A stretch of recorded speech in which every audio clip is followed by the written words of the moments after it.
Hello, guys, and welcome back to another episode of Mind Meets. I'm your host, Hind. And I'm your other host, Maha. In today's episode, we're tackling a topic that surprisingly still carries a significant amount of stigma for both men and women: menstruation. That's right, Maha. And to help us unpack the layers of this stigma and its impacts, we have a very special guest with us today, Dr. Fatou, a psychology professor at Stanford University who has conducted extensive research on this very subject. Welcome, Dr. Fatou. Thank you for having me. We all know that stigma is a behavior or like a reputation which is socially discrediting. Yes, exact. The way menstruation is talked about in society is indeed complex.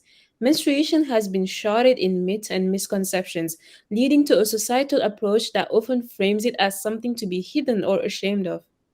Yeah, I've noticed that too. And this stigma affects women negatively in social contexts like the workplace or educational settings and people's perception of women.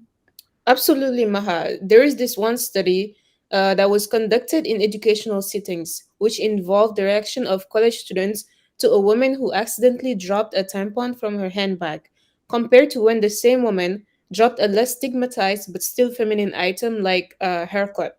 The woman was perceived as less likable when the dropped item was a tampon. This perception was consistent among students, highlighting how societal attitudes towards menstruation can influence individual judgment and behaviors. Wow, that's a striking example of how pervasive and damaging these attitudes can be. So, you talked about how research has shown that people perceive women as less competent and less likable when they display cues of menstruation. But I'm intrigued about how this stigma affects women's perception of themselves. Totally. This stigma negatively affects women's perception of themselves in terms of self confidence and self esteem.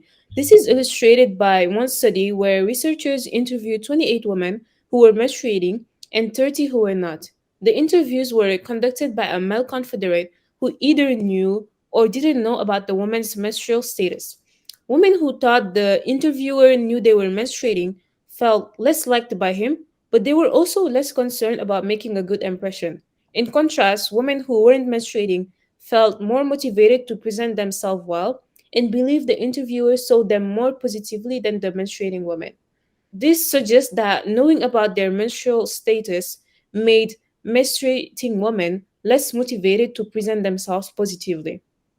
Wow, that's so interesting. Yes, and concerning.